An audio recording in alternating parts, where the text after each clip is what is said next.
भारत का सनातन धर्म वही सत्य सबसे बढ़कर है, जो सब काल के लिए सत्य है, जो मनुष्य की प्रकृति पर प्रतिष्ठित है, जिसका परिवर्तन तब तक न होगा जब तक मनुष्य के शरीर में प्राण रहेंगे। हमें धर्म का प्रत्यक्ष दर्शन करना होगा, उसकी उपलब्धि करनी होगी, तभी ऋषित्व की उज्ज्वल ज्योति से पूर्ण होकर हम महापुरुष पद प्राप्त कर सकेंगे। तभी हमारे मुख से जो वाणी निकलेगी वह अव्यर्थ और अमोघ शक्ति से पूर्ण होगी। जब कभी संसार के किसी भाग में किसी वस्तु की चाह होती है, तब वह वहाँ जाने और उसे नया जीवन देने के लिए अपना रास्ता ढूंढ निकालती है। यह बात भौतिक संसार के लिए भी सत्य है और आध्यात्मिक राज्य के लिए भी सत्य है।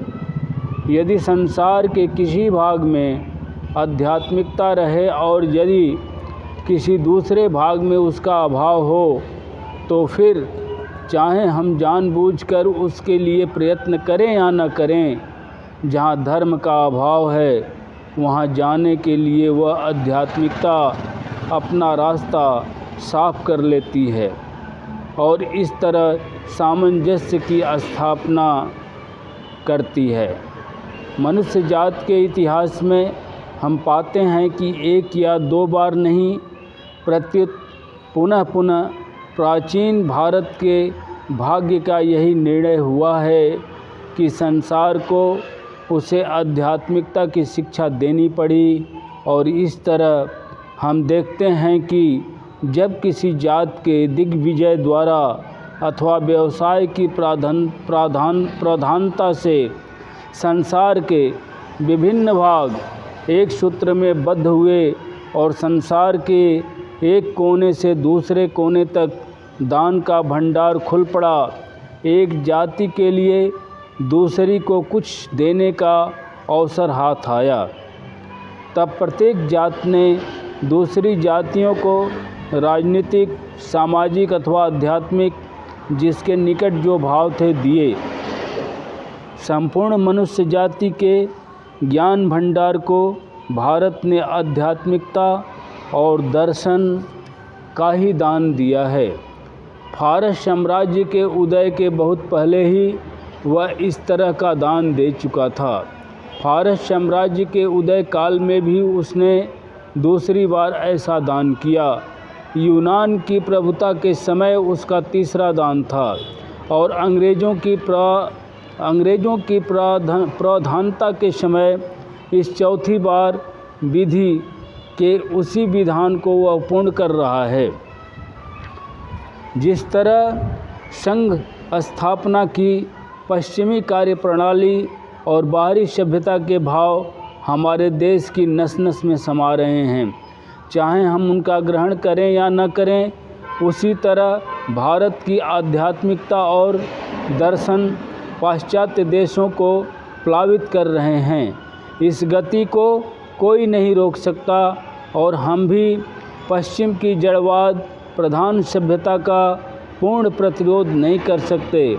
इसका कुछ अंश संभव है हमारे लिए अच्छा हो और आध्यात्मिकता का कुछ अंश पश्चिम के लिए लाभदायक हो।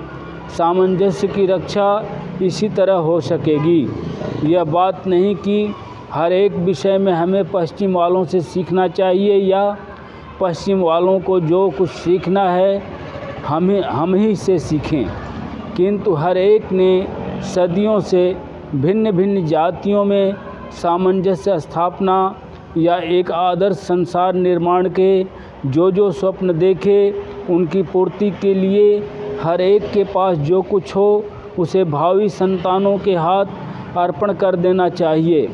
ऐसा आदर्श संसार कभी आएगा या नहीं, मैं नहीं जानता। समाज कभी ऐसी संपूर्णता तक पहुंच सकेगा, इस संबंध में मुझे ही संदेह हो रहा है। परंतु चाहे ऐसा हो या न हो, हम में से हर एक को इसी भाव को लेकर काम करना चाहिए ताकि वह संगठन कल ही हो जाए। और प्रत्येक मनुष्य को यही सोचना चाहिए कि यह काम उसी पर निर्भर है। हम में से प्रत्येक को यही विश्वास रखना चाहिए कि संसार के अन्य सभी लोगों ने अपना अपना कार्य संपन्न कर डाला है, एकमात्र मेरा ही कार्य शेष है। और यदि मैं अपना कार्य भाग पूरा करूं, तभी संसार संपूर्ण होगा। अगर हमें अपने सिर कोई दायित्व लेना है तो वह यही है। भारत में वर्तमान समय में धर्म का प्रबल पुनरुत्थान हो रहा है। यह एक बड़े आनंद की बात है, पर साथ ही इसमें विपत्ति की भी आशंका है, क्योंकि धर्मोदय के साथ उसमें घोर कट्टरता भी आ जाया करती है। और कभी कभी तो यह कट्टरता इतनी बढ़ जाती है कि जिन लोगों से यह धर्म का अभ्युत्थान साधित होता है, वे भी उसे रोकने में असमर्थ होते हैं, उसका नियमन नहीं कर सकते। अतएव पहले से ही सावधान रहना चाहिए। हमें रास्ते के बीचों बीच चलना चाहिए।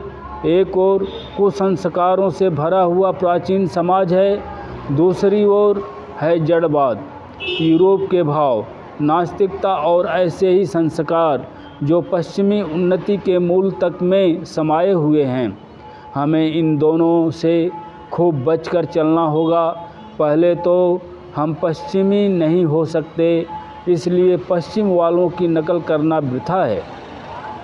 मान लीजिए आप पश्चिम वालों का संपूर्ण अनुकरण करने में सफल हो गए, तो उसी समय आपकी मृत्यु अनिवार्य है। फिर आप में जीवन का लेश भी न रह जाएगा। पर ऐसा होना असंभव है।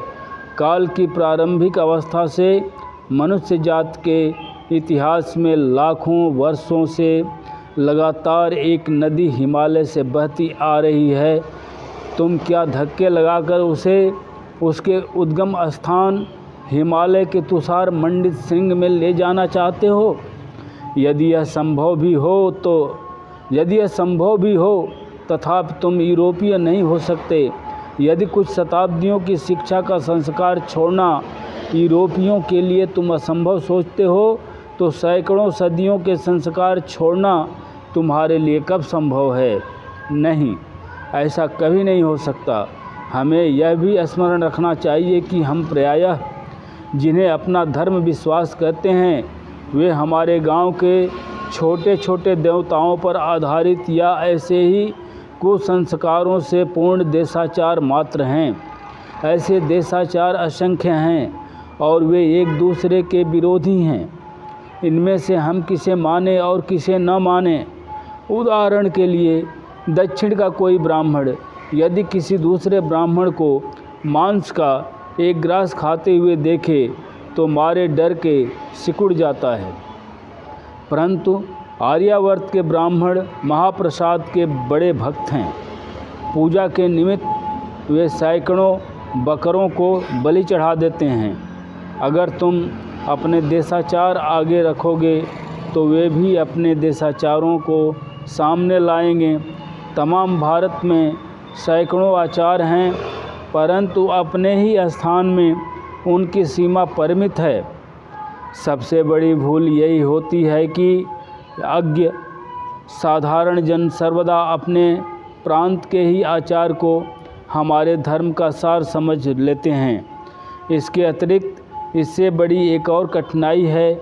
हम अपने शास्त्रों में दो प्रकार के सत्य देखते हैं। एक की नींव मनुष्य के नित्य स्वरूप पर पड़ी है, उसमें परमात्मा, जीवात्मा और प्रकृति के सर्वकालिक संबंध का विचार होता है। दूसरे प्रकार का सत्य किसी देश, काल या अवस्था विशेष पर टिका हुआ होता है। पहला मुख्यतः वेदों या श्रुतियों में संग्रहित है और दूसरा स्मृतियों और पुराणों में। हमें स्मरण रखना चाहिए कि सब समय वेद ही हमारे चरम लक्ष्य और मुख्य प्रमाण रहे हैं। यदि किसी पुराण का कोई हिस्सा वेदों के अनुकूल न हो तो निर्दयतापूर्वक उतने अंश का त्याग कर देना चाहिए। और हम यह भी देखते हैं कि सभी स्मृतियों की शिक्षाएं अलग अलग हैं। एक स्मृति बतलाती है यही देशाचार है। इस युग में इसी का अनुशासन मानना चाहिए। दूसरी स्मृति इस युग में एक दूसरे आचार की पीठ ठोकती है। कोई स्मृति सत्ययुग और कलयुग के आचार भेद बतलाती है। स्मृतियों का बस यही हाल है। इस समय तुम्हारे लिए वही सत्य सबसे बढ़कर है जो सब काल के लिए सत्य है, जो मनुष्य की प्रकृति पर प्रतिष्ठित है, जिसका परिवर्तन तब तक न होगा जब तक मनुष्य के शरीर में प्राण रहेंगे। परंतु स्मृतियाँ तो प्रायः स्थानीय परिस्थिति और अवस्था भेद के अनुशासन बतलाती और समयानुसार बदलती जाती हैं। यह तुम्हें सदा स्मरण रखना चाहिए कि यद्यपि सामाजिक प्रथा बदलती जाती है, तथापि उससे यह न समझना कि धर्म ही डूब गया। याद रखो, ये आचार प्रथाएं चिरकाल से ही बदलती आई हैं। इसी भारत में कभी ऐसा भी समय था जब कोई ब्राह्मण बिना मांस खाए ब्राह्मण न रह जाता था। तुम वेद पढ़ोगे, देखोगे, जब कोई सन्यासी या राजा या बड़ा आदमी मकान में आता था तब किस तरह बकरों और बैलों के सिर धड़ से जुदा होते थे। बाद में धीरे धीरे लोगों ने समझा कि हम कृषिजीवी मनुष्य हैं, अतएव अच्छे अच्छे बैलों का मारना हमारे ध्वंस का कारण है। इसलिए इस हत्या का निषेध कर दिया गया और गोवध के विरुद्ध तीव्र आंदोलन उठाया गया। पहले ऐसे भी आचार प्रचलित थे जिन्हें अब हम विभत्स मानते हैं। जब समय का परिवर्तन होगा तब वे स्मृतियां न रहेंगी और उनकी जगह दूसरी स्मृतियों की योजना की जाएगी। विशेष ध्यान देने योग्य केवल एक विषय है और वह यह कि वेद चिरकालिक सत्य होने के कारण सदा समभाव से विद्यमान रहते हैं, किंतु स्मृतियों की प्रधानता युग परिवर्तन के साथ ही जाती रहती है। ज्यों-ज्यों समय व्यतीत होता जाएगा त्यों-त्यों स्मृतियों का प्रामाण्य लुप्त होता जाएगा और ऋषिगण आविर्भूत होकर समाज को पहले से अच्छे पथ पर ले जाएंगे। उस समय के लिए जिस बात की आवश्यकता होगी और जिसके बिना समाज का जीना असंभव हो जाएगा, वे लोग आकर वही पथ और कर्तव्य समाज को दिखा देंगे। इस तरह हमें इन दोनों विघ्नों से बचकर चलना होगा और मुझे आशा है हम में से प्रत्येक का ही हृदय इतना उदार होगा और साथ ही उसमें इतना विश्वास और दृढ़ निष्ठा होगी कि तुम लोग मेरे कथन का मर्म समझ सकोगे कि मेरा उद्देश्य सभी को अपनाना है, किसी का तिरस्कार करना नहीं। मैं कट्टरता वाली निष्ठा भी चाहता हूँ और जड़वादियों का उदार भाव भी चाहता हूँ। हृदय सागर सा गंभीर और आकाश सा उदार होना चाहिए। हमें ऐसे ही हृदय की आवश्यकता है।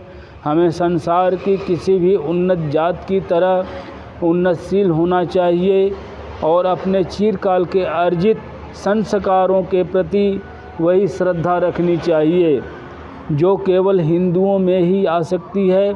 सीधी बात यह है कि पहले हमें हर एक विषय का मुख्य और गौण भेद समझ लेना चाहिए। मुख्य सार्वकालिक है, गौण का मूल्य किसी खास समय तक होता है। उस समय के अनंतर उसमें यदि कोई परिवर्तन न किया जाए तो वह भयानक हो जाता है। मेरे कथन का यह उद्देश्य नहीं कि तुम अपने प्राचीन आचारों और पद्धतियों की निंदा करो, नहीं, ऐसा हरगिज न करो। उनमें से अत्यंत हीन आचार को भी तिरस्कार की दृष्टि से न देखना चाहिए। निंदा किसी की न करो, क्योंकि जो प्रथा इस समय यथार्थ ही बुरी जच रही है। अतीत के किसी समय वही जीवनप्रद थी, अतएव अभिशाप द्वारा उसका बहिष्कार करना ठीक नहीं, किंतु धन्यवाद देकर और कृतज्ञता दिखाते हुए उसे अलग करना उचित है, क्योंकि हमारी जात की रक्षा के लिए एक समय उसने भी प्रशंसनीय कार्य किया था। और हमें यह भी स्मरण रखना चाहिए कि यह काम जिन्होंने किया वे कोई वीर या राजा न थे, वे थे ऋषि। और ऋषि हैं कौन? उनके संबंध में उपनिषदें कहती हैं, ऋषि कोई साधारण मनुष्य नहीं, वे मंत्र दृष्टा हैं। वे ऋषि वे हैं जिन्होंने धर्म को प्रत्यक्ष किया है, जिनके निकट धर्म केवल पुस्तकों का अध्ययन नहीं, न युक्ति जाल ही और न व्यावसायिक विज्ञान अथवा वांगी तंडा ही, वह है प्रत्यक्ष अनुभव, अतीन्द्रिय सत्य से प्रत्यक्ष संबंध, जहाँ पहुंचकर मनुष्य संसार के छाया दृश्यों को पार कर जाता है। यही ऋषित्व है। और यह ऋषित्व किसी उम्र या समय या किसी संप्रदाय या जात की अपेक्षा नहीं रखता। वात्स्यायन कहते हैं, सत्य का साक्षात्कार करना होगा और स्मरण रखना होगा कि हम में से प्रत्येक को ऋषि होना है। साथ ही हमें अगाध आत्मविश्वास संपन्न भी होना चाहिए। हम ही लोग समग्र संसार में शक्ति संचार करेंगे, क्योंकि सब शक्ति हम में ही विद्यमान है। हमें धर्म का प्रत्यक्ष दर्शन करना होगा, उसकी उपलब्धि करनी होगी, तभी ऋषित्व की उज्ज्वल ज्योति से पूर्ण होकर हम महापुरुष पद प्राप्त कर सकेंगे। तभी हमारे मुख से जो वाणी निकलेगी वह अव्यर्थ और अमोघ शक्ति से पूर्ण होगी। तब हमें किसी को अभिशाप देने की आवश्यकता न रह जाएगी, किसी की निंदा या किसी के साथ विरोध करने की ज़रूरत न होगी। तब पाप आप ही हमारी दृष्टि से दूर हो जाएगा। यहाँ जितने मनुष्य उपस्थित हैं, उनमें से प्रत्येक को अपनी और दूसरों की मुक्ति के लिए ऋषित्व प्राप्त करने में श्री भगवान सहायता करें।